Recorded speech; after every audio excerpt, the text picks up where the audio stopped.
Vous allez bien? Je vous invite à vous lever. Alléluia, nous allons chanter pour la gloire du Seigneur ce matin. Amen. Je vais vous lire un verset avant de commencer. Chantez pour le Seigneur un chant nouveau. Chantez la louange du Seigneur. Chantez pour le Seigneur un chant nouveau dans l'assemblée de ses amis fidèles. Chantez sa louange. Israël, réjouis-toi, il est ton créateur. Habitants de Jérusalem, soyez dans la joie, il est votre roi. Rendez gloire au Seigneur en dansant, jouez pour lui de la harpe et du tambourin. Oui, le Seigneur se plaît au milieu de son peuple. Les gens simples, il les honore en leur sauvant la vie. Que les fidèles amis de Dieu dansent de joie en lui rendant gloire. Même quand ils sont couchés et qu'ils crient de joie, que de leur bouche soit pleine des louanges de Dieu. Amen. Alléluia. Ce matin, nous allons battre des mains pour notre Seigneur. Alléluia.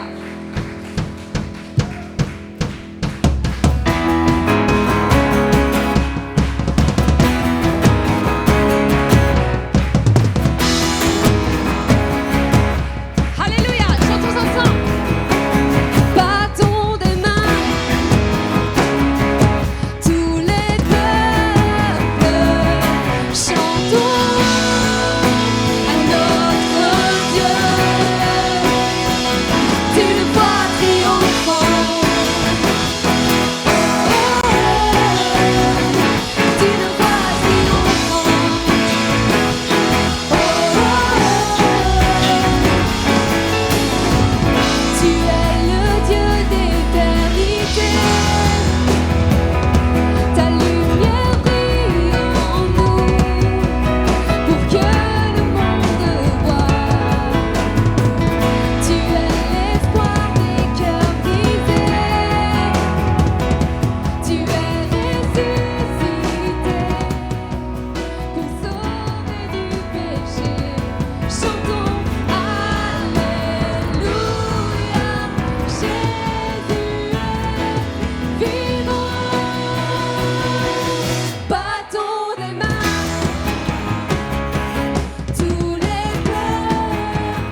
voix triomphante. Oh, oh, oh, d'une voix triomphante. Oh, oh, oh, oh, oh. Tu es vivant en moi. C'est la puissance de la croix. Oh, oh, oh. Je suis vivant en toi. C'est la puissance de la croix. Oh, oh, oh. Alléluia. Je déclare. Tu es vivant en moi. Tu es vivant en moi, Jésus.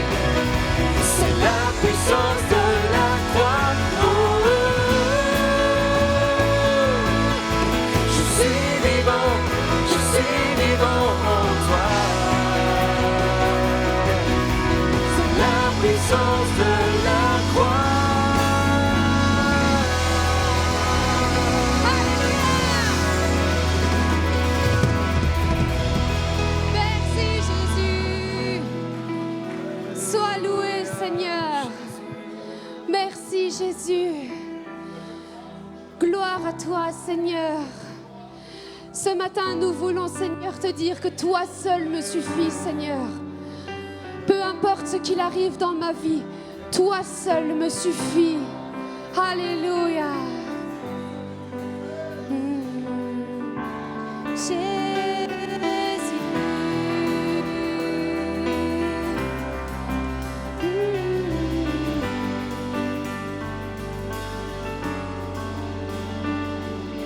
Christ est tout pour moi, il est ma récompense, car il n'y a rien dans ce monde qui puisse me satisfaire, même dans l'épreuve, mon âme chante, oui pour toujours. Il m'a sauvé. Christ seul me suffit. Christ seul me suffit.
je suis, j'ai besoin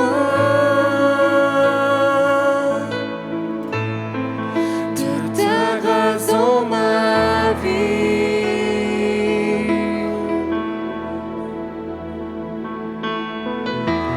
J'ai cherché le bonheur ailleurs, tout ce monde ne m'apporte rien, mais toi,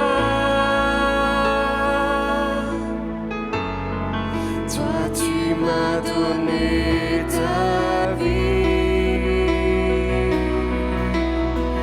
Devant toi, émerveillé, attiré par ta majesté, je voudrais me rapprocher. Permets-moi de te toucher près de toi. Je me sens bien ici-bas. Tu es mon seul bien. Je voudrais toute ma vie demeurer à tes pieds.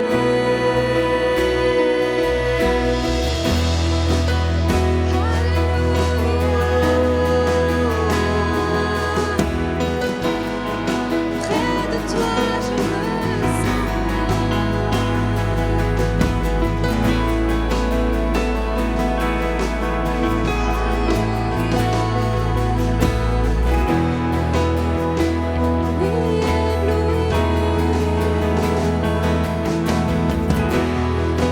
ébloui par qui tu es, affligé par qui je suis, j'ai besoin de ta grâce dans ma vie. Oh oui, j'ai cherché le bonheur ailleurs. Tout ce monde ne m'apporte rien, mais toi,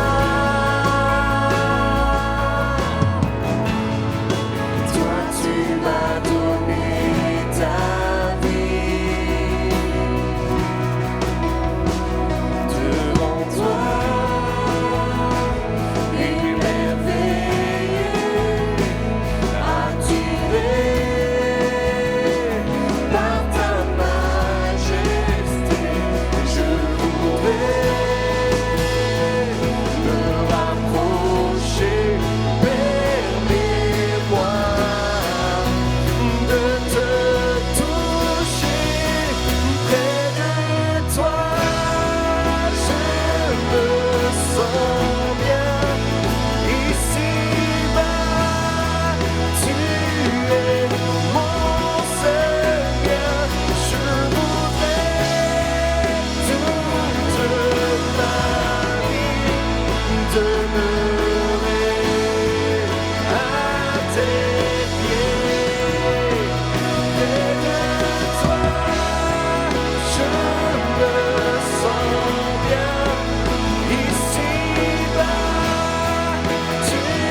Ici-bas, tu es mon seul bien, Seigneur.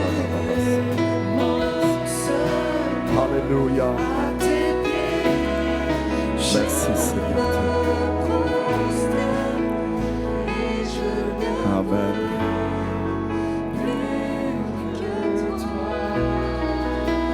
Alléluia. Ce matin,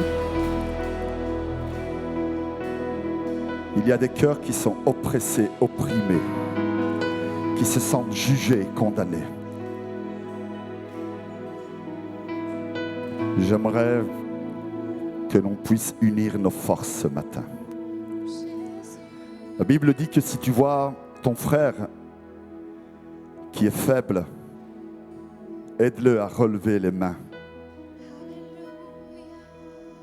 Aide-le à continuer la course. Aide-le et soutiens-le dans ses combats, dans ses fatigues.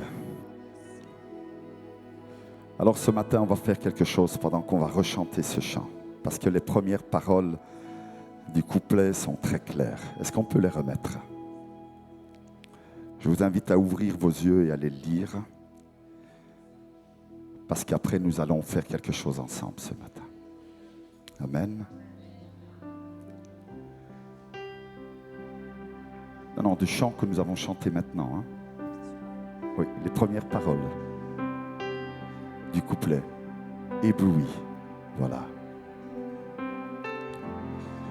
Est-ce que quelqu'un parmi nous se retrouve dans ces deux premières phrases? Moi, je m'y retrouve. Il y a maintenant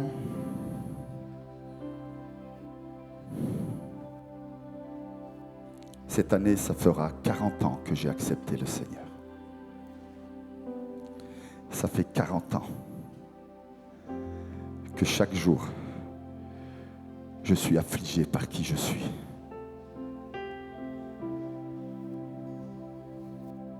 Ce n'est pas de la fausse humilité. Je suis affligé par qui je suis. Mais quand je lève mes yeux vers le ciel, oh, je suis ébloui par qui il est.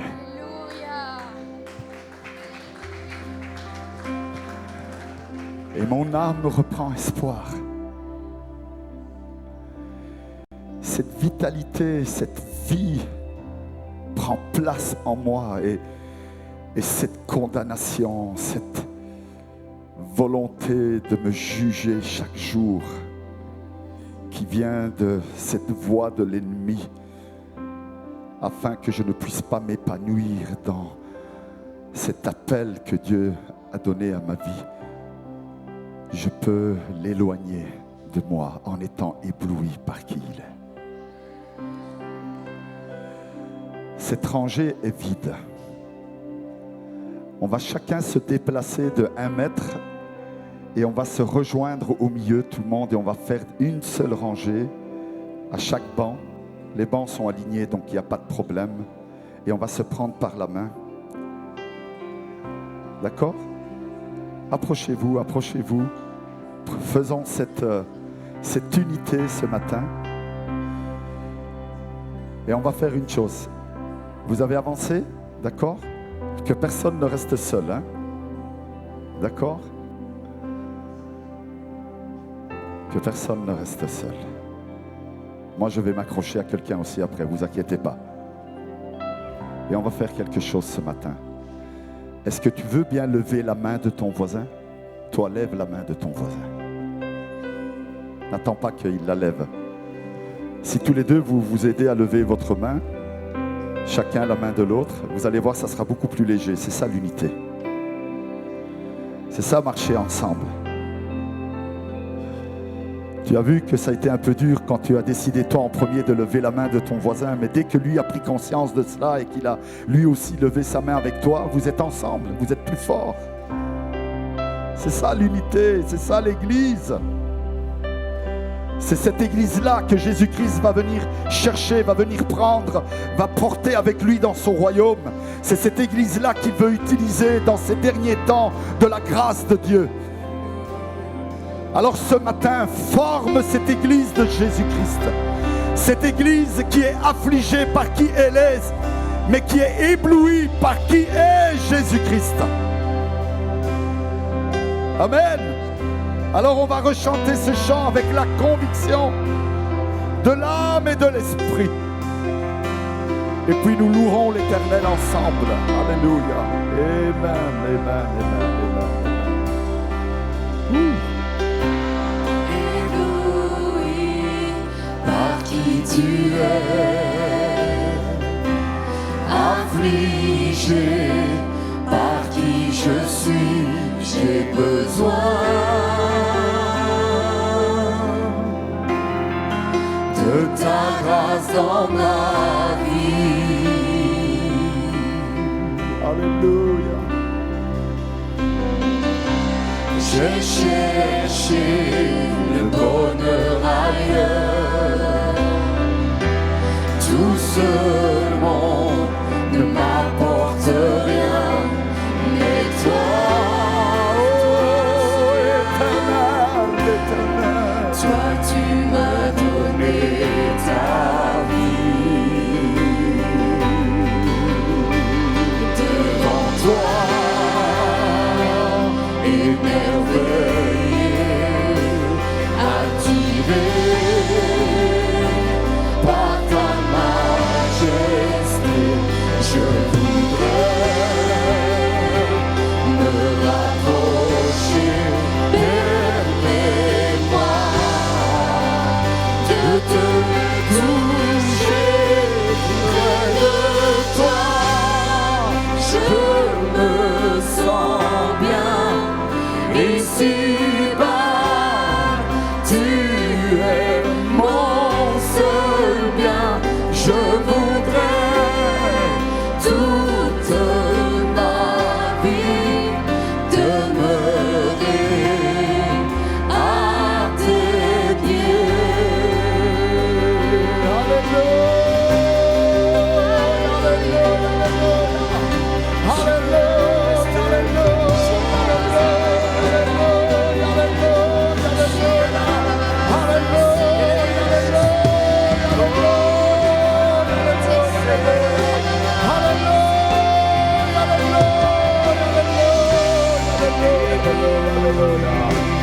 Par qui tu es,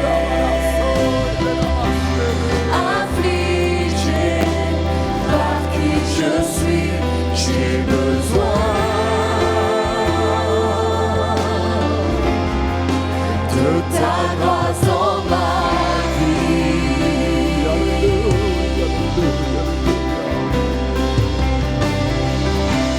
J'ai cherché le bonheur ailleurs, tout ce monde ne m'apporte rien, mais toi, toi tu m'as donné ta vie. Merci, merci, éternel. Merci Devant toi,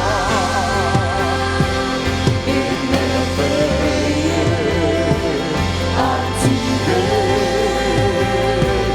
par ta majesté, je voudrais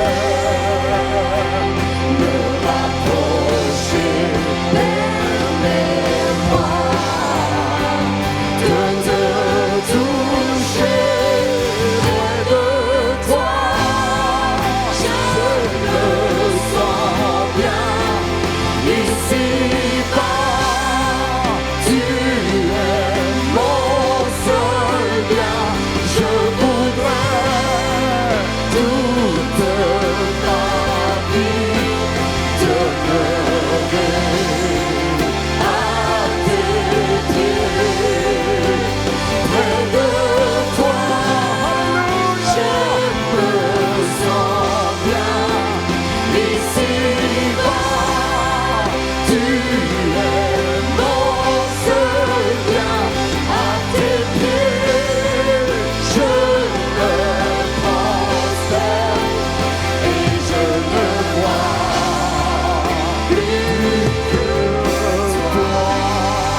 Sauveur, notre Seigneur. Acclamons-le de tout notre cœur, de toute notre âme, car il est digne d'être loué, il est digne d'être adoré, il est digne d'être glorifié. Merci au Seigneur Jésus pour ce temps glorieux dans ta présence. Seigneur, nous voulons te prier ce matin. En premier pour ceux qui se sentent affligés, découragés. Je te prie, ô Éternel Dieu, que tu puisses les aider ce matin en déposant un baume de guérison. Que leur âme, que leur esprit soit vivifié en ta présence ce matin. Nous voulons te prier pour ceux qui sont malades parmi nous, et nous en avons.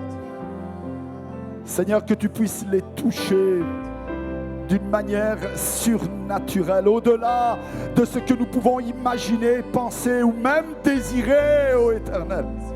Parfois, nous nous contentons d'être comme des SDF dans les rues, alors que nous sommes les enfants du roi des rois. Alors que nous sommes des princes et des princesses. Oh, Dieu, fais grâce ce matin, parce que tu veux donner le meilleur à chacun d'entre nous.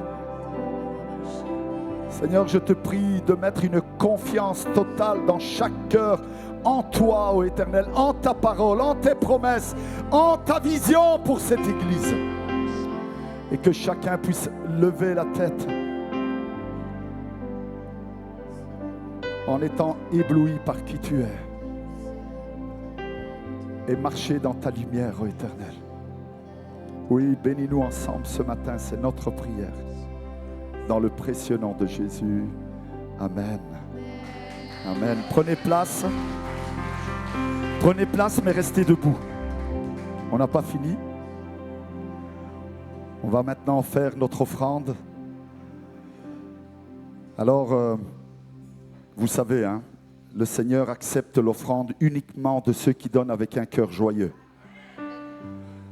Les autres, vous avez le droit de ne pas donner votre offrande ce matin. Je le dis sérieusement. Si vous ne donnez pas avec joie, ne donnez pas. Même l'Église ne veut pas de cette offrande. Certains prennent tout ce qu'ils peuvent prendre du moment qu'ils ont de l'argent dans la caisse. Ce n'est pas notre vision dans cette Église. La preuve, chaque matin, je me lève à 5 heures du matin pour aller travailler. Dieu veut l'offrande de celui qui donne avec joie. Amen. Et on va le démontrer en chantant avec joie. Amen. Allez, on y va.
Proclamons son nom.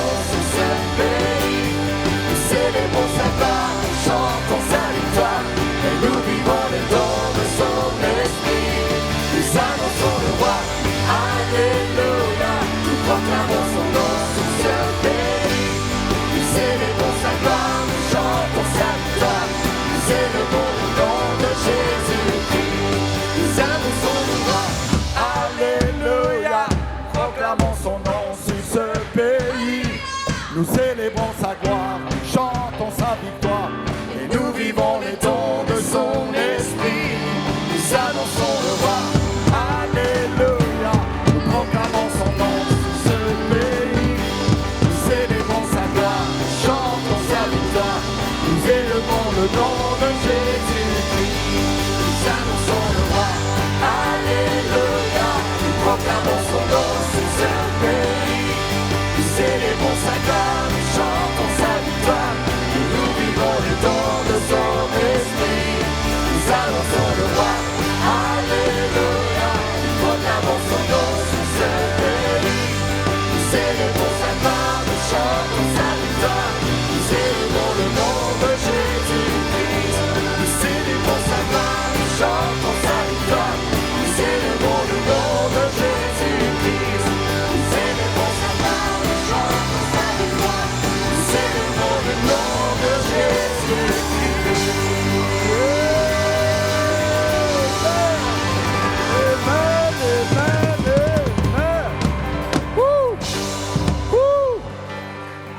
Alléluia, prenez place. Mon Dieu, mon Dieu, mon Dieu, mon Dieu, mon Dieu. Mon Dieu, mon Dieu, mon Dieu. Est-ce qu'il y en a un dernier qui peut dire au moins gloire à Dieu une dernière fois? Ah, il y en a quelques-uns qui ne l'ont pas dit. Alors pour ceux qui ne l'ont pas dit, est-ce qu'il y a quelqu'un qui peut encore dire gloire à Dieu? Ah, qu'on est bien dans la présence de Dieu. Qu'est-ce qu'on s'amuse bien dans la maison de Dieu. Il y en a, ils s'ennuient à mourir quand ils vont à l'église. Oh là là là là là là. Mon Dieu. Il y en a qui savent dire, même si les mouches qui volent dans l'église sont malades, parce qu'elles ne font pas zzz, elles font zzz, zzz, zzz, ils l'entendent. Nous voulons entendre, oh, le son de la présence du Saint-Esprit dans notre Église. Gloire à Dieu. Merci Seigneur Dieu pour ces moments extraordinaires. Bienvenue à chacun. Ce matin, nous avons des visiteurs qui viennent d'un peu partout. Puis je vous présenterai, vous les connaissez déjà, la sœur Brigitte et son époux, le pasteur Aimé. Mais nous avons quelqu'un qui vient du nord de l'Italie.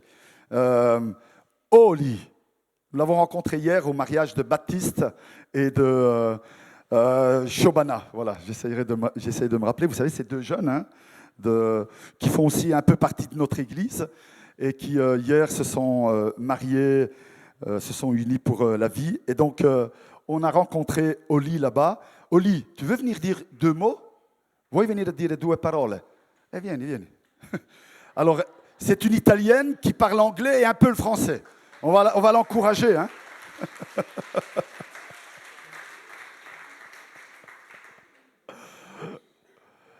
Vuoi parlare in italiano? Io faccio la traduzione.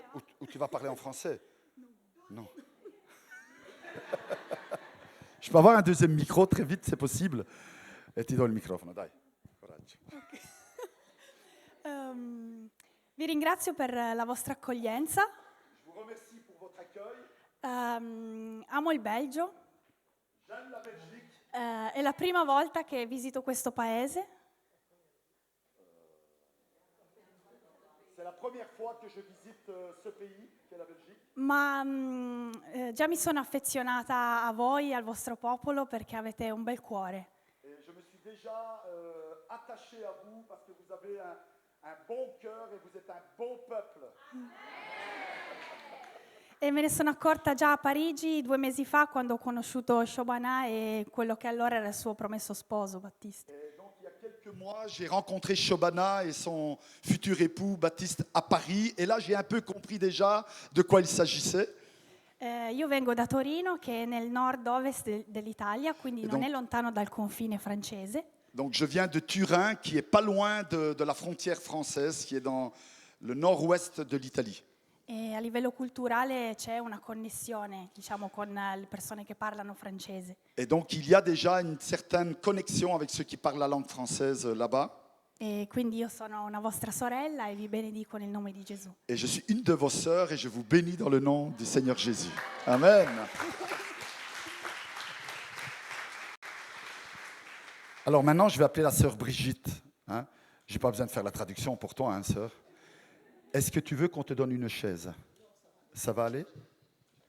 Tu vas arriver? Oui, tu peux l'accompagner déjà. Gloire au Seigneur tout le monde. Amen. Est-ce que vous êtes dans la joie aujourd'hui? Moi, je suis dans la joie parce que quand on est dans la maison de Dieu, on doit avoir la joie. Parce que dans la maison de Dieu, on trouve tout ce dont on a besoin. Amen. Et je suis très, très contente, très heureuse d'être ici encore parmi vous. Ce n'est pas la première fois, comme Pasteur Frédérico a dit. Et je voudrais saluer Pasteur Frédérico ainsi que son épouse, Sœur Stella, pour leur gentillesse.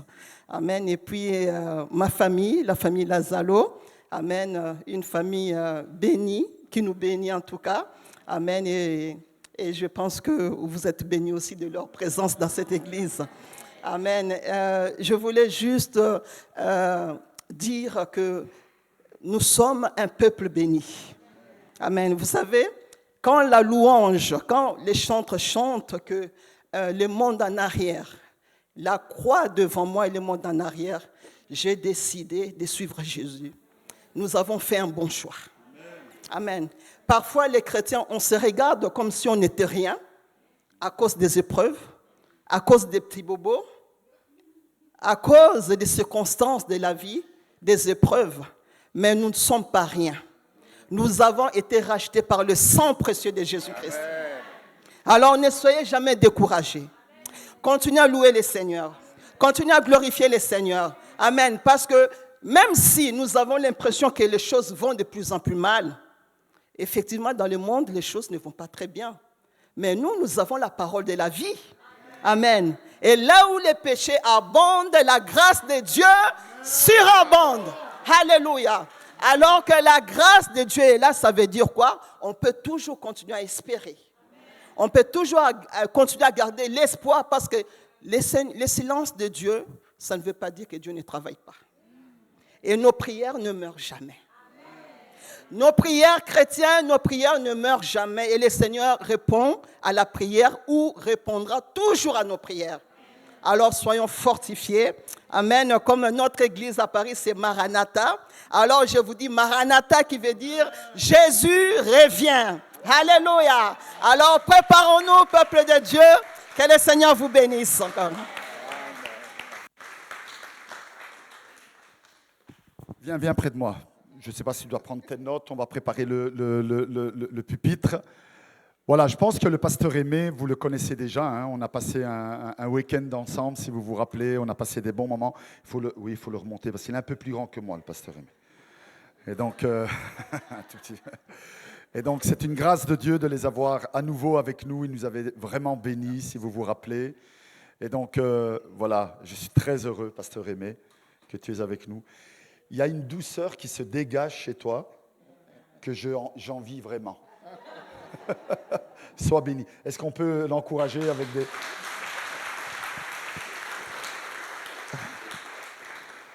Alléluia.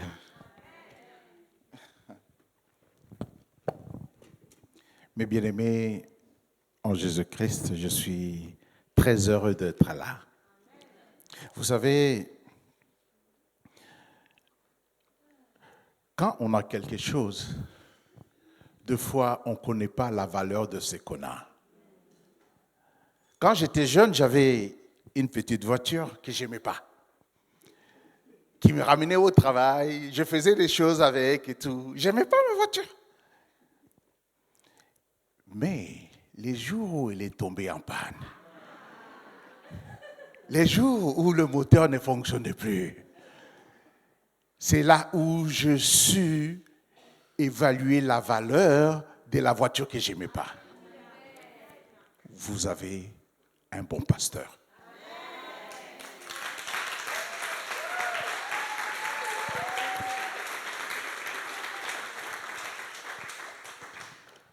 Je ne le dis pas parce qu'il est là. Il faut savoir entretenir ce qu'on aime. Très important. Je vous salue tous dans le bon nom de Jésus-Christ. Pasteur Frédérico, on t'aime. Et on te soutient aussi par la prière. Merci de votre gentillesse de nous inviter encore. Et c'est notre maison. Je ne pouvais pas, j'étais à Ostende, je ne pouvais pas rentrer chez moi sans passer. Non, j'avais un cœur lourd. J'ai dit, non, mais il faudrait que je passe un moment avec vous pour communier ensemble. Et puis, il nous a invités. Et j'étais très heureux de l'invitation. Et sans oublier, j'ai une famille, Lazalo. C'est mon beau... Bon, il y a un mélange des genres.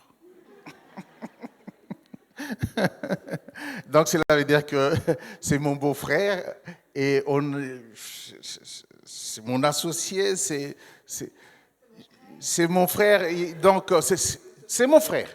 Quand je le parle, je ne vois pas que je parle à un beau-frère. Non, c'est un copain à moi. Donc, c'est pour ça que je dis qu'il y a un mélange de genres. Et il y a ma sœur que j'aime beaucoup. Oh, ben, on est à 8. Depuis très, très, très longtemps, on était complices. Ouais. Depuis, je ne sais pas quel âge on avait, mais on était très complices. Et ça continue jusqu'aujourd'hui. Pourquoi ça continue jusqu'aujourd'hui? Parce qu'on a la même foi. Et quand il est arrivé en Europe, il est arrivé chez nous. Il est arrivé chez nous pour quelque temps. Et c'est vrai que elle était convertie, mais elle ne comprenait pas ce qu'on faisait. Elle disait que vous exagérez. Après quelques années, elle a fait la repentance. En disant que non, c'est parce que je ne comprenais pas. Et maintenant, je suis comme vous. J'ai béni le Seigneur.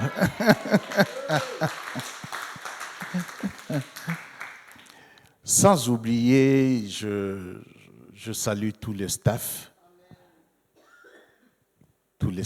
qui entourent le pasteur et qui conduit cette église pour qu'il aille de l'avant dans tous les départements. Que le Seigneur vous bénisse. Et vous avez des salutations de CER Maranatha. Si vous avez un jour un temps, vous sur Google ou vous tapez CER Maranatha, vous allez voir ces visages qui parlent. Alléluia. Vous avez les salutations de l'Église. Que le Seigneur vous bénisse richement. Mes bien-aimés, en Jésus-Christ, nous allons nous lever pour rentrer dans la parole de Dieu.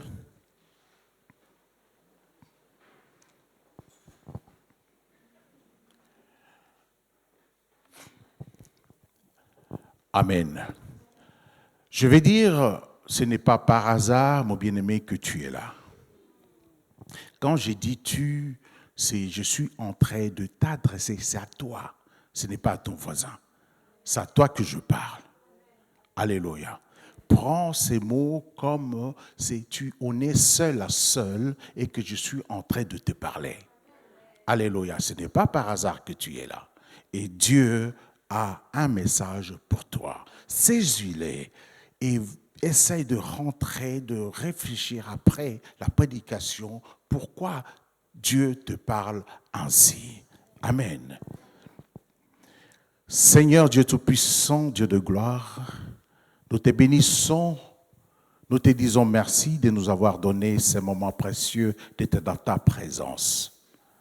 Nous ouvrons nos cœurs afin que tu puisses nous parler. Seigneur Jésus, nous ouvrons notre intelligence pour comprendre ce que nous voulons, Seigneur Jésus, ce matin, que tu puisses te dévoiler encore. Nous savons que tu as plusieurs facettes, mais nous voulons te connaître encore davantage. Au nom puissant de Jésus-Christ, peuple de Dieu dit Amen. Amen. Nous allons lire la parole de Dieu dans les livres de Juges 6, au verset 14 et 16. L'intitulé de mon message aujourd'hui, c'est l'attitude d'un guerrier.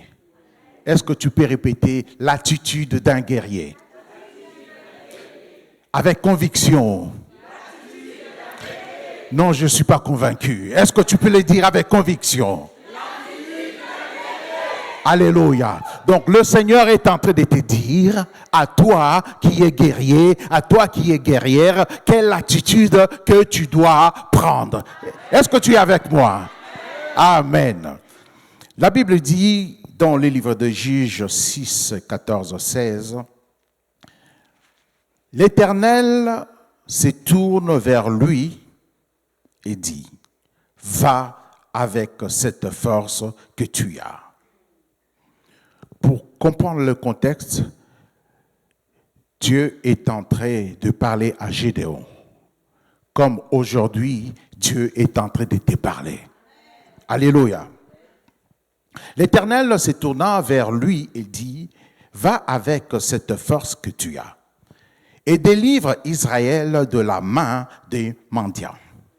N'est-ce pas moi, n'est-ce pas Dieu qui t'envoie? Gédéon lui dit, ah, mon Seigneur, avec quoi délivrerai-je Israël? Il se pose des questions. Et pourtant, c'est Dieu qui l'envoie.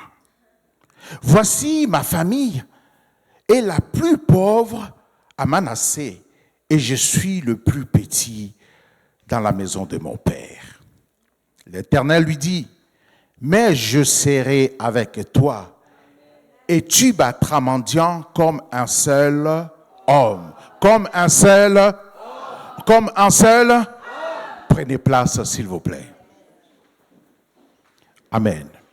Là, nous parlons de l'attitude d'un guerrier.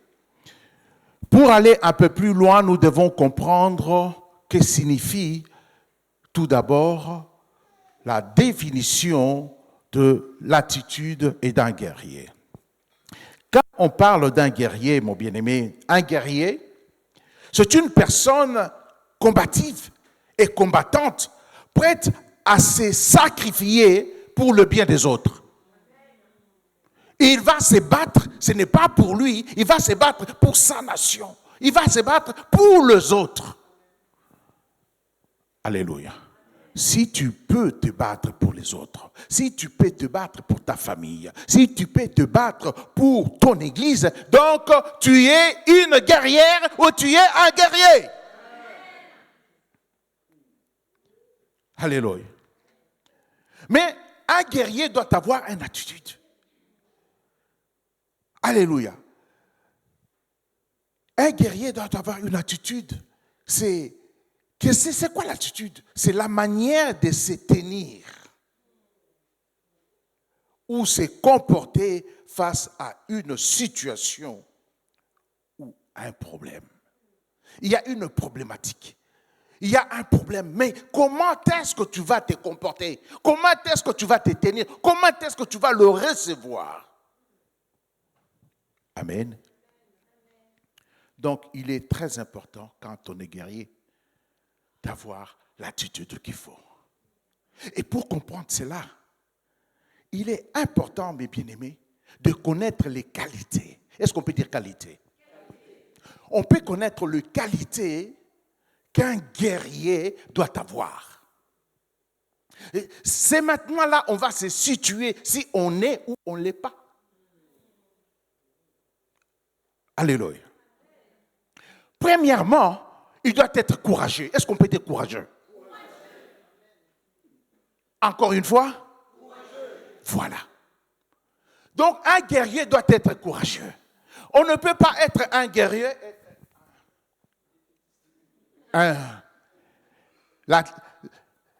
être là de lassitude, défaitiste. Quand on regarde déjà son visage, on dit qu'il y a un problème. Un guerrier doit savoir comment se comporter. Même regarder les gens, un guerrier, il te regarde sans rien dire, il annonce déjà, il envoie déjà un message.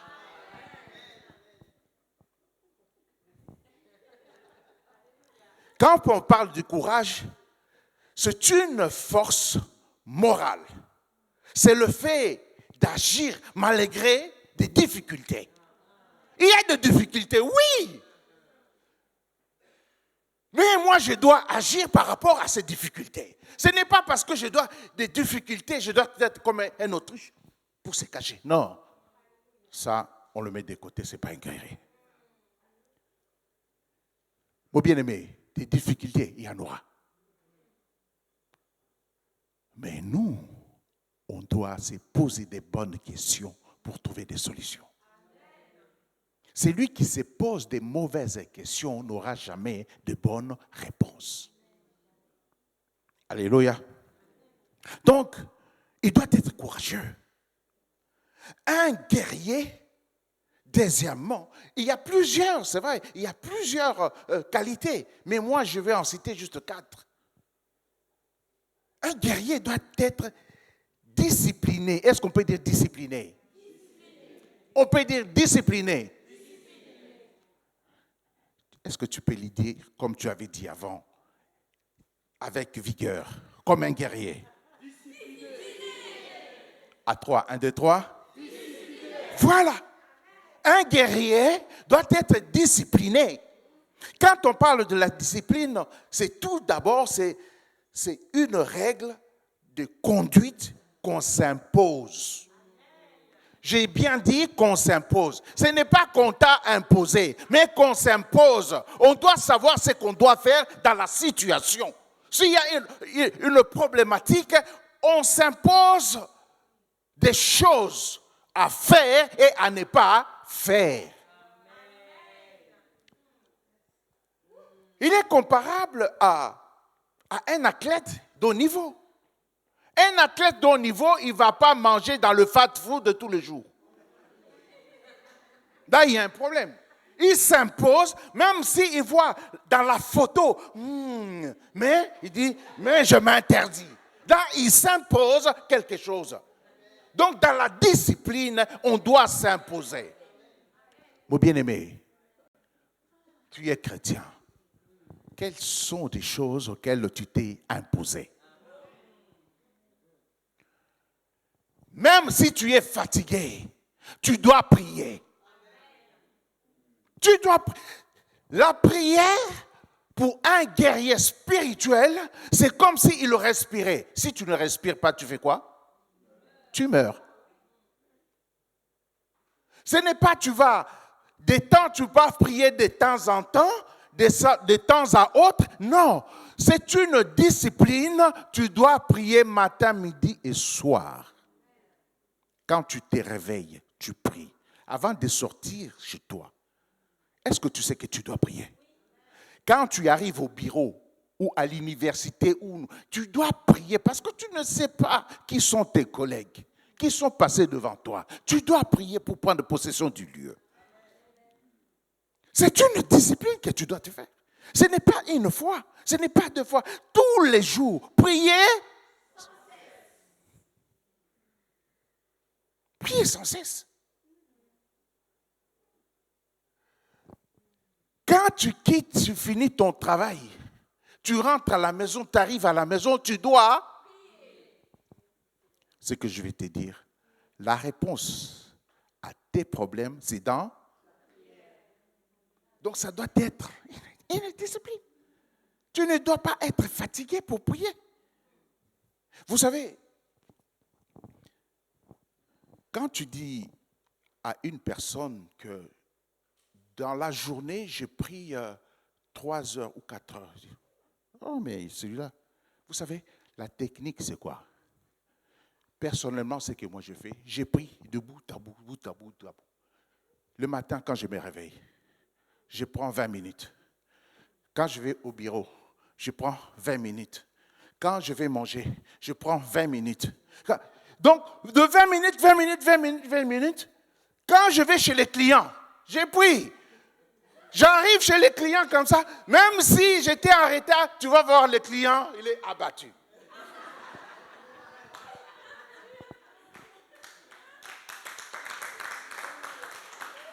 Tu ne dois pas prier seulement quand tu as des problèmes.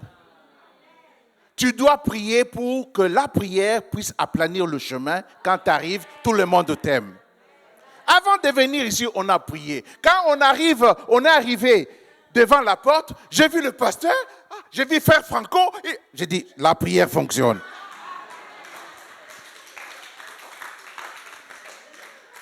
On ne va pas prier pour de mauvaises choses, pour de bonnes. Amen. C'est la discipline. La discipline. On peut dire encore la discipline. Donc, on doit se discipliner. On doit gêner et prier pour décanter des situations difficiles. Donc, ce sont des règles qu'on doit s'imposer, qu'on doit connaître pour décanter des situations parce que tu es un guerrier. Est-ce que tu peux dire, je suis un guerrier? Est-ce que tu peux le dire encore fort? Amen. Il y a aussi la détermination. Est-ce que tu peux dire la détermination? Quand on parle de la détermination, c'est la qualité de quelqu'un qui est ferme et qui ne change pas. Pour un oui, il change. Pour un non, il change. On ne sait pas. On ne peut pas. On ne sait pas où le situer. On ne peut pas, si on lui dit quelque chose, comment est-ce que ça va se passer? Donc, on te convainc facilement. On vient, on te dit, tu dis oui. On te dit n'importe quoi, tu dis oui. Non. Tu as la conviction. Tu as choisi la bonne part. Tu as quitté le monde. Tu as laissé le monde en arrière. La croix est devant toi. Mais quelqu'un viendra te dire, bon, mais tu sais, tu es jeune, hein? On va en boîte de nuit, on va danser. À l'église, vous dansez, non? Oui. Donc là aussi, on va danser, tu dis oui. Là, il y a un problème.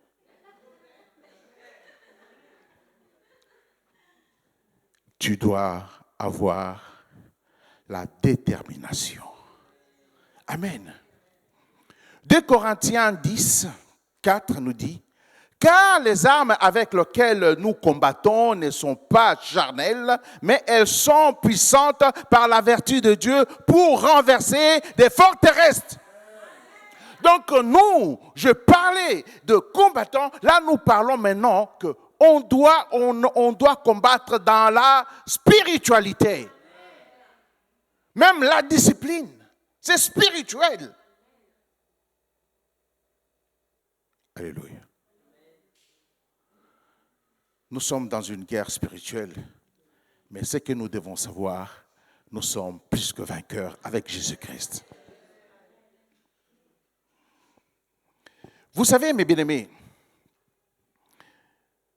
là, nous avons compris maintenant l'état d'esprit d'un guerrier. Alléluia. Maintenant, l'histoire de Gédéon doit nous apprendre quelque chose. Je vous recommanderais, mes bien-aimés, quand vous aurez le temps à la maison, de lire Juges 6, 7 et 8 jusqu'à 9. Comme ça, vous allez comprendre la globalité des choses, parce que je vais essayer un peu d'aller un peu plus, prendre juste les détails. Pour comprendre dans le contexte, qui est Gédéon? Gédéon, c'était un jeune. Gédéon était issu de Manassé. Ils étaient des Israéliens. Mais quand ils travaillaient, quand ils étaient là en train de travailler, les mendiants savaient quand est-ce qu'ils avaient fini de travailler, quand est-ce qu'ils avaient fini des récoltes. Ils venaient en troupe pour ravir tout ce qu'ils avaient travaillé. C'était comme s'ils étaient dans la servitude. Tu travailles, mais le fruit de ton travail, tu ne manges pas, tu n'utilises pas. C'est les autres qui viennent manger. Là, il y a un problème. Un jour, il travaillait. Là, je suis dans le livre de Juges 6, au verset 12. La Bible dit, l'ange de l'Éternel lui apparut et lui dit, l'Éternel est avec toi, vaillant héros. Quelqu'un qui était peureux, on lui dit, tu es vaillant héros. Moi, je pense que quand l'ange lui a dit vaillant héros, il a regardé derrière s'il y avait quelqu'un. Il dit, moi, tu t'es pas trompé? Il dit, oui, c'est toi vaillant héros. Je vais te dire, mon bien-aimé, si tu ne sais pas, tu es un héros. Mais pourquoi il a regardé derrière? Moi, je dis, il avait raison de regarder derrière. Parce que dans sa vie, un héros, c'est quoi tout d'abord? Un héros, c'est une personne qui a fait des exploits. Mais lui, Gédéon, dans sa vie, il n'a jamais fait des exploits. Quand il travaillait, les autres venaient, prenaient ce qu'il avait, il fouillait dans les montagnes. Il dit, mais moi, héros, moi qui est un bon coureur de 100 mètres, tu m'appelles héros, il y a un problème.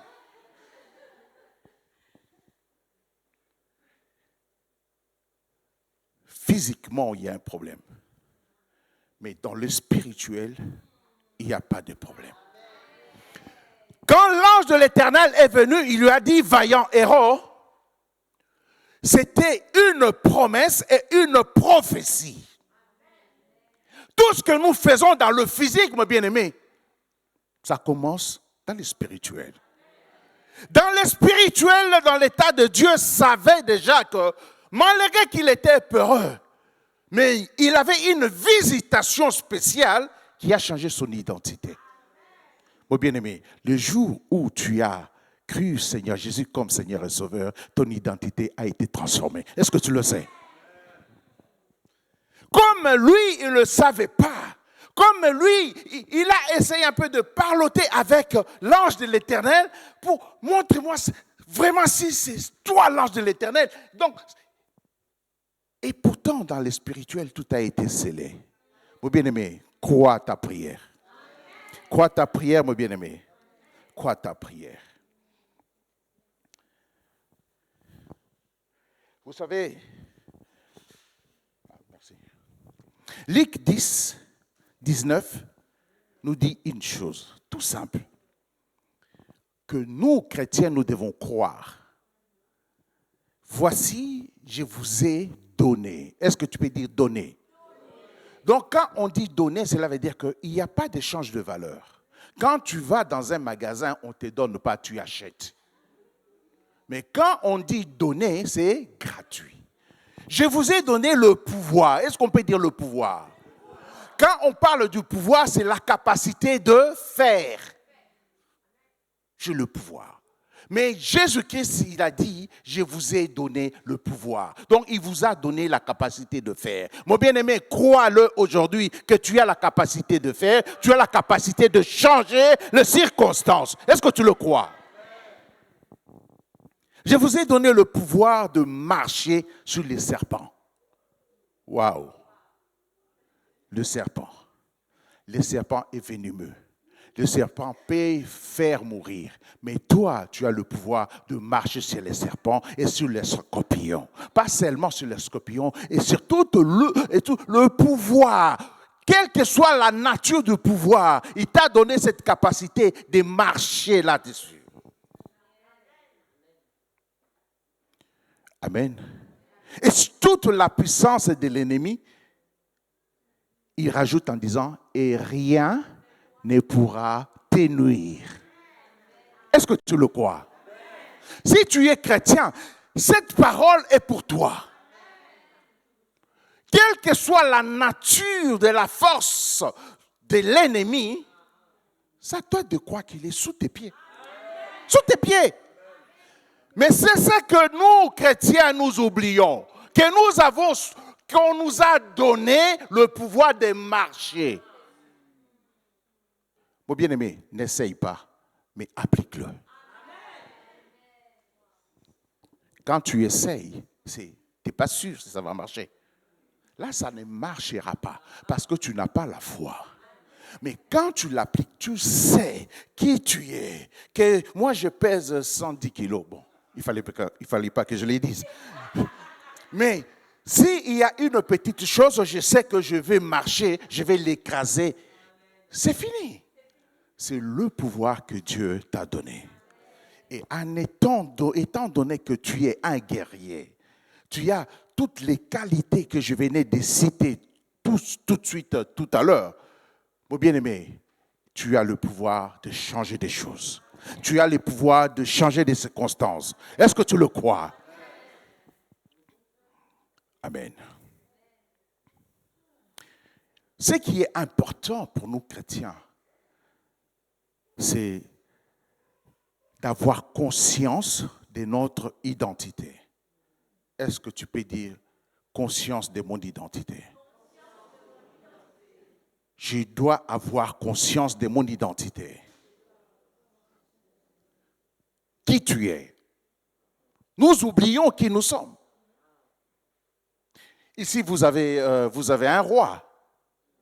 Et quand il vient ici, il n'a à rien, même les enfants du roi, là, quand il rentre ici, il a une façon de se comporter. Même nous-mêmes, même s'il ne dit rien, mon Altesse. Et quand il rentre ici, il ne va pas rentrer comme un gringalet. Il va bomber le torse. Parce qu'il sait que tout le monde va dire mon Altesse. Parce qu'il sait qui il est réellement. Il connaît son identité. Mais si c'était un enfant qui est, je ne sais pas, qui n'est pas dans la royauté, il va venir un peu, est-ce que je peux? Non. Lui, il vient, même si ce n'est pas chez lui, il rentre, il sait. C'est le pouvoir qu'on t'a donné.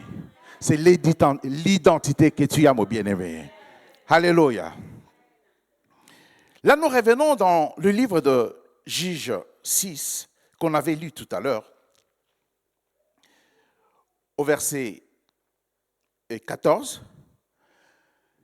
L'Éternel se tourna vers lui, il se tourne vers Gédéon et lui dit, va avec cette force que tu as. La force qu'il avait, lui, il était un gringalet, il était un peureux. Il dit, mais avec moi, je suis un peureux, mais comment est-ce que je veux faire? C'est impossible. Dieu est Dieu. Dieu est Dieu. Quand il dit, la chose arrive. Il ordonne et s'exécute. Même si tu n'as pas de masse de muscles comme moi, tu peux voir un grand géant. Si Dieu te dit que tu vas le mettre KO, tu vas le mettre KO. Nous connaissons l'histoire de David avec Goliath. Dans le physique, c'était impossible. Mais dans le spirituel, David savait qui il était. David il s'était déjà entraîné avec l'ours, avec le lion. Mais vous savez, à chaque fois quand j'ai lu ça, j'ai dit, mais il y a un problème.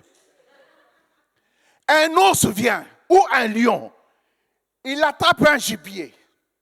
Quand il te voit, tu veux l'attaquer, il fait quoi? Il lâche, il te suit. Ce qui est normal. Mais dans l'histoire, il attrape, le lion attrape un gibier, il voit David. David, on nous a dit qu'il était petit, hein? Et il court derrière, et l'ours court, et David courait derrière l'ours. Est-ce que vous imaginez? Essayez un peu de voir, ce n'est pas possible. Mais vous savez quoi? Moi, je me suis toujours posé la question, qu'est-ce qui s'était passé? Les lions voyaient quoi? Les lions voyaient les grands lions de tribu de Juda. C'est pour cela que tellement qu'il est robuste, il est grand, c'est pour cela qu'il courait. Parce que s'il voyait David humain, il allait... Bon, je laisse un peu, je te mange et je remange encore. Comment ça se fait qu'il courait? Parce qu'il avait vu le lion de tribu de... Parce que David, maintenant, il a connu qu'il avait... il était sûr de son identité. Il avait découvert son identité. Quand il a vu Goliath, il dit non, ce n'est pas ta hauteur qui va me faire peur. Lui, c'était un vrai guerrier.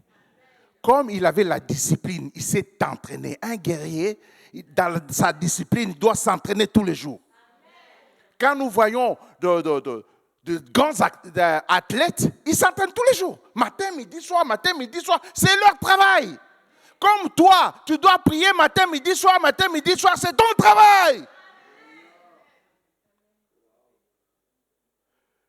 Et David court derrière, il dit, Goliath, j'ai déjà tué un ours. J'ai déjà tué un lion, mais ce n'est pas toi qui vas me faire peur. Il prophétise en disant, je vais couper ta tête. Avant qu'il meure, je vais couper ta tête et je donnerai ta tête aux oiseaux. Il dit, mais celui-là, il m'importune. Mais c'est quoi cette histoire? Non, vous me cherchez un grand, je vais... Non, c'est les petits. Et le petit lui a mis KO. Avec juste son épée, il lui a coupé la tête. Mon bien-aimé, tu es capable de le faire. Tous ceux qui vont se lever contre toi, tu vas leur couper la tête au nom de Jésus. Au nom de Jésus. Parce que tu as le pouvoir de marcher sur les serpents. Tu as le pouvoir de marcher sur les scorpions. Et toute la puissance de l'ennemi. Et rien ne pourra te nuire au nom de Jésus. Aie conscience de ton identité, mon bien-aimé. Souvent, c'est des questions qu'on se pose. Alléluia. L'Éternel se tournant vers lui, il dit, va avec cette force que tu as et délivre Israël de la main des mendiants. N'est-ce pas moi qui t'envoie? Dieu t'envoie. Dieu t'envoie. Il est le suprême. Il t'envoie. Donc quand Dieu t'envoie, il t'équipe. Même si tu ne vois pas cet équipement, tu l'as en toi. Tu l'as en toi parce que c'est la parole de Dieu. Gédéon lui dit, ah, mon Seigneur, avec quoi délivrerai-je Israël? Dieu t'envoie. Et toi, tu dis avec quoi? Le fait de se poser la question avec quoi, c'est les doutes qui rentrent dans le cœur. C'est les doutes qui rentrent dans le cœur. Mon bien-aimé, ne doute pas. Et la parole de Dieu dit, et il continue en disant, à argumenter, ma famille est la plus pauvre.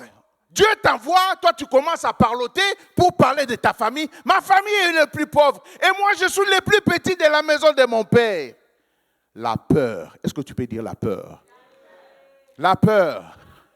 Là où il y a la peur, Dieu n'agit pas. Là où il y a la peur, il n'y a pas la foi.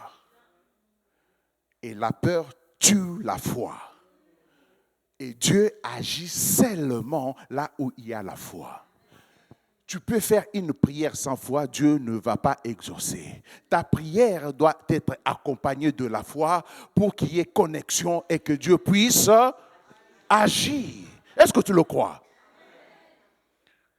Quand tu as souvent l'esprit de peur, tu dois chasser cet esprit au nom de Jésus. Parce que c'est l'arme fatale de l'ennemi pour voler et détruire la foi qui est en toi. Alléluia. En tant qu'un guerrier, même si la peur peut venir, mais tu dois le gérer et le chasser. Tu dois le gérer. Si tu laisses la peur envahir ton être, tu es un homme mort. Parce que Dieu ne peut pas agir là où il y a la peur. Cela veut dire tout simplement que tu n'as pas confiance en Dieu. Il commence à parler, je suis le plus petit de la maison de mon père. Je vais te dire, mon bien-aimé, quelle que soit la nature que tu as,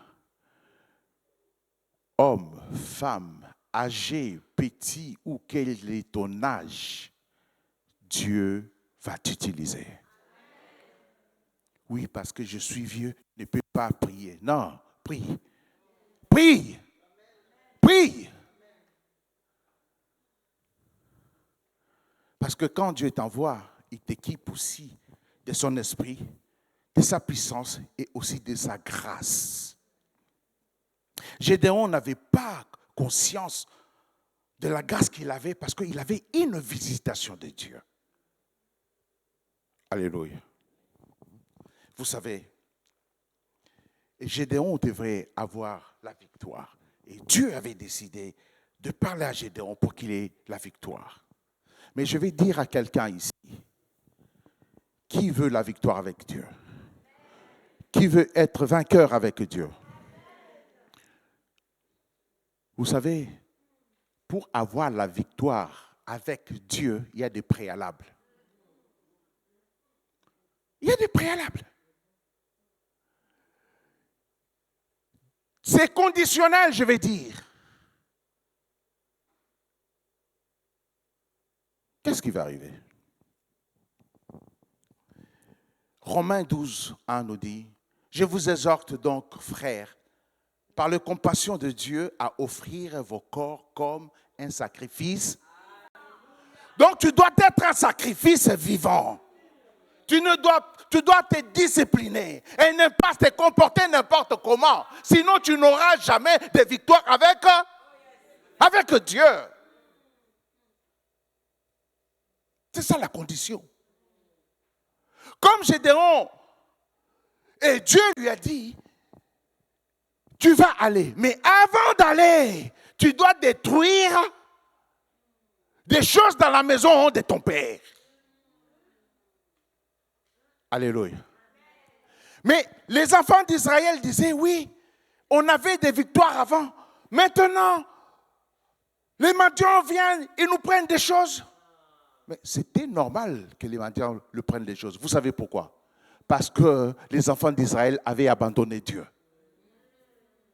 Dans la maison des papas de Gédéon, il y avait des autels de Baal. Quand ils se sont donnés aux autels de Baal, la protection divine n'était pas sur eux. Ce n'est pas que la protection divine est partie, non, c'est eux qui sont sortis de la protection divine.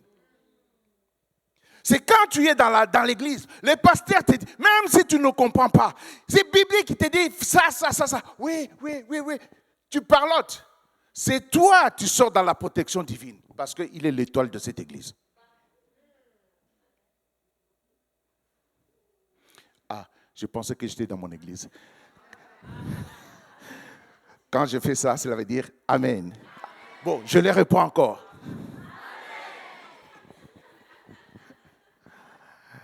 Alléluia. Vous comprenez, dans la maison de papa de Gédéon, il y avait des autels, des Baals. Donc, en d'autres mots, d'autres dieux. Et pour Dieu puisse l'utiliser puissamment, il fallait aller détruire ces dieux des Baals. Et il a attendu la nuit, il est allé casser tout. Quand il a cassé maintenant, il fallait qu'il érige, qu'il mette l'autel de Dieu. Mon bien-aimé, c'est comme toi. Si tu veux de victoire avec Dieu, tu dois abandonner toutes les mauvaises choses.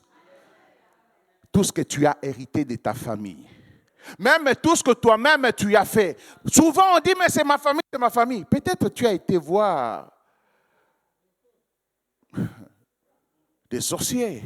Tu as été voir, je ne sais pas, des choses bizarres, de marabouts ou autres.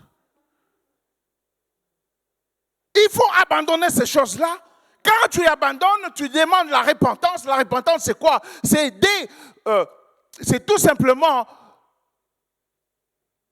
de reconnaître le péché et de demander pardon et de prendre la décision de ne plus le refaire. Maintenant, de prendre les choses de Dieu, de mettre dans le cœur, c'est là où tu es en train d'élever Dieu.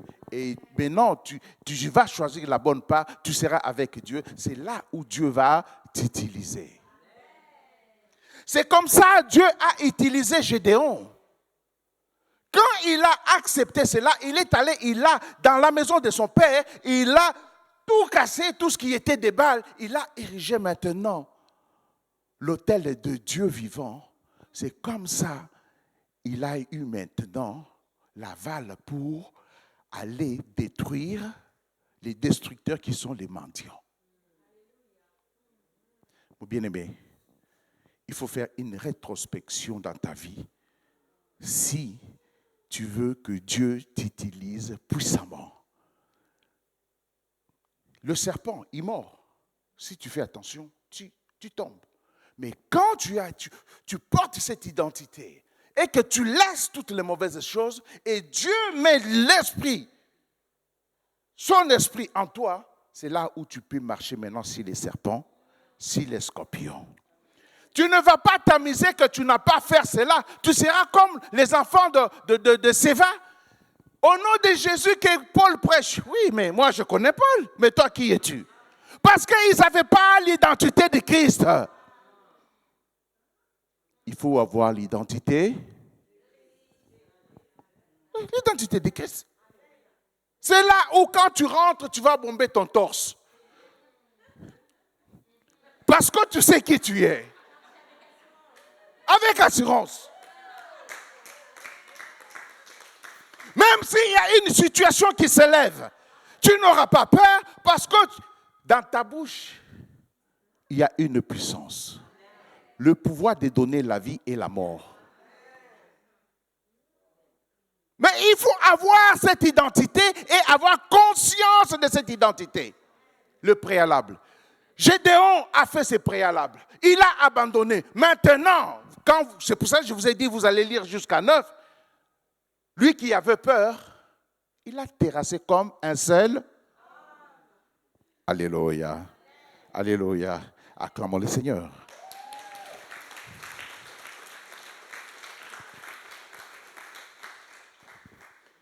Mais, je dois vous dire la vérité.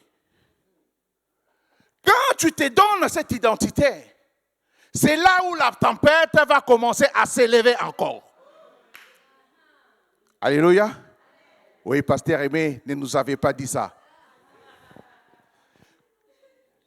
Du moment où tu as travaillé sur toi pour dominer la peur, même si la tempête s'élève, tu vas bomber toujours le torse. Alléluia.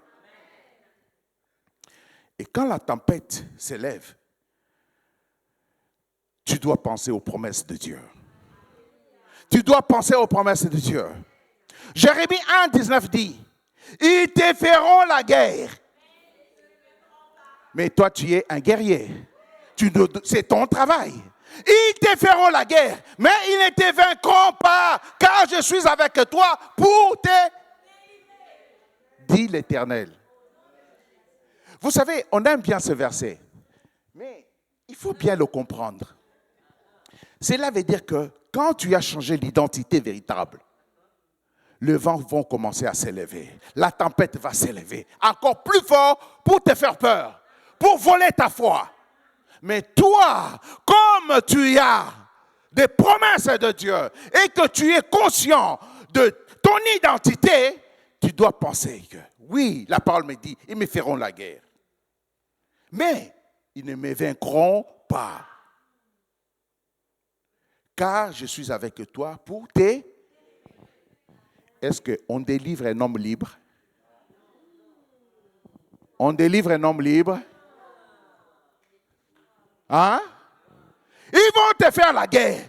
Des fois, ils vont même t'enchaîner, te ligoter. Des fois, tu vas aller même en prison. Des fois, tu vas aller même dans le trou. Ils vont même se décider de te vendre. Ils vont se décider même de te tuer. Joseph, il avait la promesse. Mais sa vie allait à l'encontre de la promesse. Mais toi, garde la foi. Garde la foi. Garde la foi.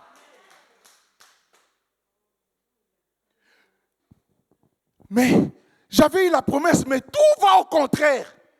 Tu vas même douter que Dieu t'entend. Tu vas même douter de tes prières. Alléluia. Il y a cela 3 ans, je dormais.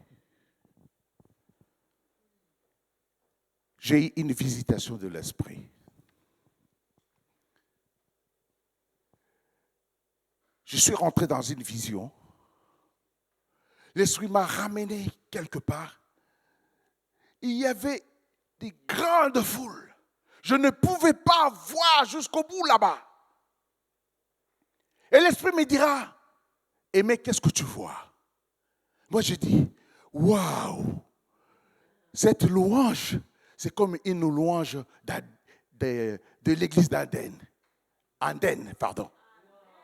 C'était une louange. Par là, je vais dire que la louange était parfaite. Et moi, je dis, mais ils sont en train de louer. Il dit, oui, ils louent, mais regarde bien. Je regarde, je dis, mais c'est comme ici. Je dis, mais il y a toutes les races.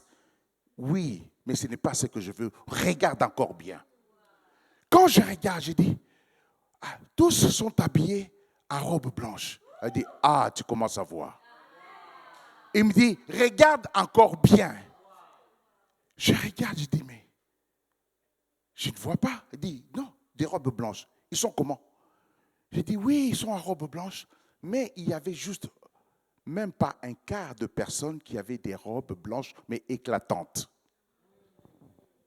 Ah, je dis, oui, il y a des robes éclatantes. Et l'Esprit me dit, ah, tu as bien vu, c'est ce que je voulais que tu vois.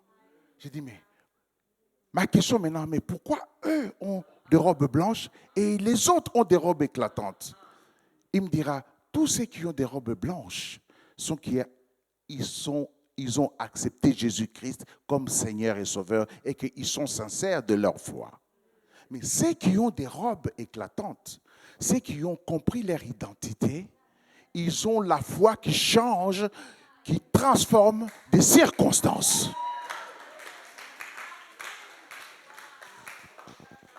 Et je demande, mais pourquoi cela? Il dit, quand ils prient, ils sont sûrs que Dieu les entend. C'est pour cela que j'agis avec eux. Mais les autres, ils prient en essayant. Bon, ils ont une prière mécanique. Mon bien-aimé, quel est ton cas? Tu as l'habitude de prier, mais tu ne crois même pas à ta prière. C'est pour cela qu'il m'avait dit, va, tu vas prêcher la foi. Dis Seigneur Jésus est Seigneur et Sauveur et tu le crois, tu marches même dans la sanctification, c'est bien. Mais c'est très bien si tu crois que Dieu t'entend et qu'il change des circonstances. C'est pour cela dans la Bible, on voit plusieurs reçus. Jésus-Christ dit, ta foi t'a. Ce n'est pas la foi de Jésus-Christ. C'est la foi de la personne qui fait que la chose arrive pour qu'il y ait changement de circonstances. Mon bien-aimé, active ta foi. Active ta foi. Garde et active la foi. Alléluia. Et maintenant, quand tu as cette foi-là et que tu te retrouves dans la tempête, vous savez, quand il y a la tempête ramène le trouble. Pensez-vous Jésus-Christ dans le bateau avec ses disciples. Jésus-Christ dormait. Quand la tempête est arrivée, ils ont oublié qu'ils avaient Jésus-Christ avec eux. Ils ont oublié tout ce qu'ils ont vu comme miracle. Ils ont oublié. Ah, on est en train de mourir. Ils sont en train même d'appeler l'esprit des morts sur eux.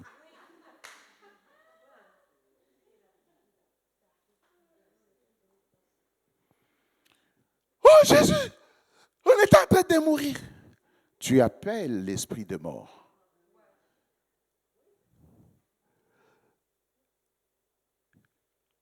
La tempête ramène l'agitation.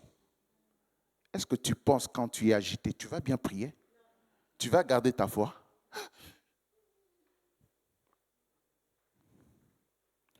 La tempête ramène l'instabilité. Quand l'ennemi souffle une tempête, c'est pour ramener le trouble dans l'église. C'est pour ramener l'agitation. C'est pour ramener l'instabilité dans l'église. 1 Jean 14, 1 dit tout simplement que votre cœur ne se trouble point.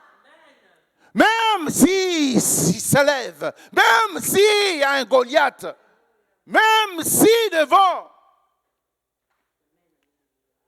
il y a une grande montagne, que ton cœur ne se trouble point. Parce que tu sais, c'est lui qui a le pouvoir d'appeler à l'existence ce qui n'existait pas. Tu sais, c'est lui quand il dit la chose arrive et quand il l'ordonne, et s'exécute. Montagne va dans la mer, montagne. Il va aller dans la mer. Montagne, c'est pour toi. Mais pour Dieu, ce n'est pas montagne. Alléluia. Ésaïe 30, 15 dit, « Car ainsi a parlé le Seigneur, l'Éternel, le Saint d'Israël. C'est dans la tranquillité et le repos que sera votre salut. » Dans la tranquillité. Ne sois pas agité.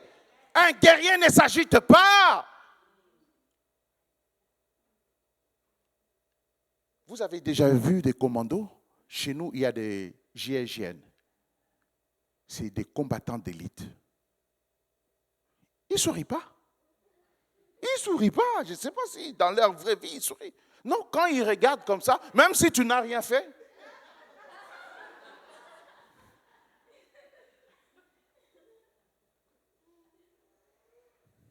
alléluia.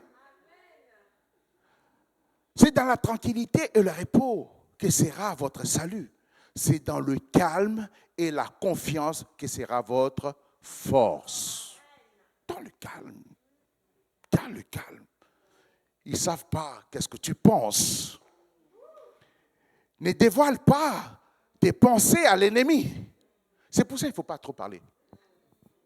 L'ennemi est là, tu es là, tu l'observes. Il dit, mais celui-là, il est arrogant ou quoi? En Christ. De quoi il pense? Il ne sait pas. Parce que si tu te dévoiles, tu es agité, il va appuyer encore pour amplifier. Donc, il va savoir, c'est la faiblesse du gars. Maintenant, il faut que j'appuie encore plus fort. Quelqu'un t'insulte. Si toi aussi, et toi aussi, hein? Vous allez vous insulter. Mais il t'insulte. Tu commences à parler en langue. Il dit, mais celui-là, il est malade ou quoi? Sans rien dire, il va partir. Il te laisse tranquille. C'est dans la tranquillité. Dans la tranquillité, le calme. Ne t'agite pas. Si tu ne comprends pas, tais-toi. Prends du temps. Prends du temps. Ne réponds pas. Ne sois pas hâte à répondre. Non. Quand il va faire, il dit que tu ne bouges pas. Il va dire, mais quelle arme qu'il a? Il cache quoi? Mais si toi, tu viens, tu dévoiles toutes tes armes, mais tu es nu devant ton ennemi. Tu vas te faire manger tranquillement. Alléluia. Vous savez, mes bien-aimés, il est très important d'être ensemble. Est-ce qu'on peut dire ensemble? Tout à l'heure, quand on a commencé à prier, moi j'ai béni le Seigneur de l'acte qu'on avait fait. Pasteur, on est en connexion.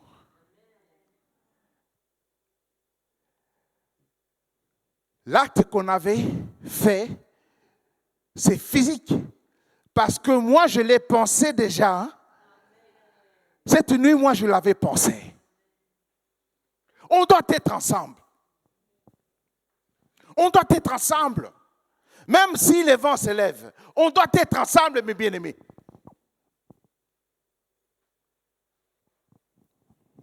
Excuse-moi.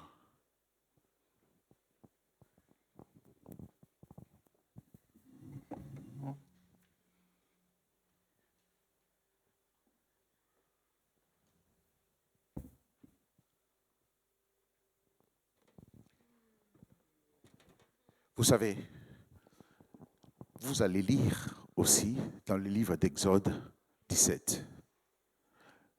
Il y avait Moïse qui était là. Il y avait la guerre avec les Amalek. Sur le terrain, il y avait Josué. La condition était, pasteur, excuse-moi, avec tout le respect, est-ce que tu peux te mettre là, s'il te plaît?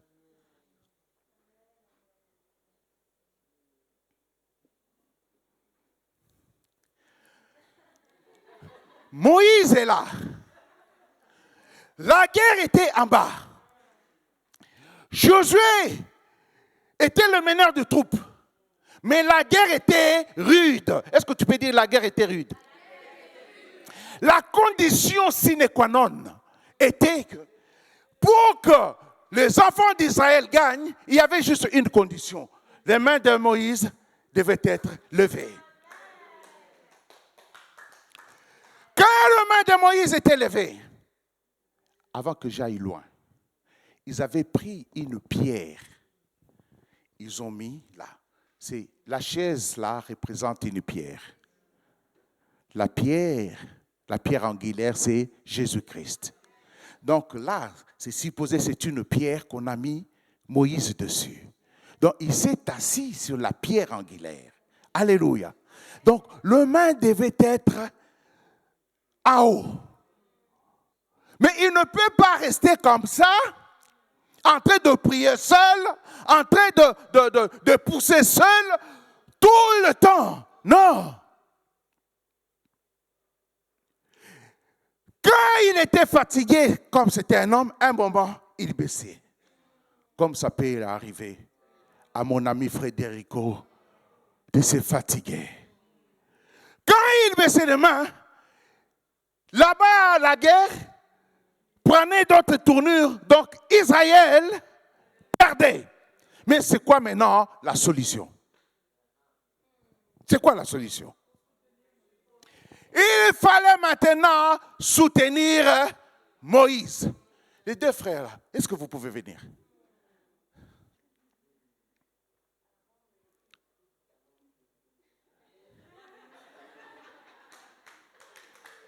Aaron est là.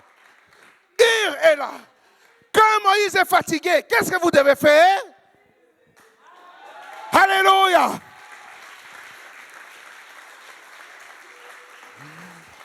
Mais bien-aimés, il est important, avec le vent qui souffle dans cette église, d'avoir des Aaron, d'avoir des Hur. Vous êtes des Aaron, vous êtes des Hur. Vous êtes des Aaron, vous êtes des Hur. Vous devez soutenir votre pasteur. Vous devez soutenir votre pasteur. Alléluia. Il est le visionnaire de cette église. Vous devez les soutenir. Aaron et Hur. Mon bien-aimé, est-ce que tu es un Aaron? Est-ce que tu es un Hur? Vous devez les soutenir dans la prière. Vous devez gêner. Vous devez les soutenir aussi financièrement. Des choses à venir seront encore difficiles. Ils vous feront la guerre. Ils ne vous vaincront pas. Car je suis avec toi pour... Quand il sera délivré, Moïse ne sera même pas assis, il sera debout. Sois debout. Il sera debout. Il sera debout. Il sera debout. C'est la victoire, est-ce que tu le crois? Tu peux être debout, mon bien-aimé. On va se lever maintenant. On va se lever. On va se lever. On va se lever maintenant. Je peux demander un groupe de chantres. Alléluia. Alléluia. Hey! Mets les mains en l'air. Mon bien-aimé, même si le vent souffle, le vent a droit de souffler. Le vent a droit de souffler. Mais il ne te vaincront pas. Il ne te vaincront pas. Car la parole de Dieu dit, je serai avec toi pour te délivrer. Même si tu ne vois pas la lueur. Même si tu ne vois pas où tu mettras tes pieds. Je suis avec toi. Dieu dit, je suis avec toi pour te délivrer au nom de Jésus. Je vais demander tous les Hur et tous les Aaron de venir devant nous. Allons prier pour l'église. Alléluia.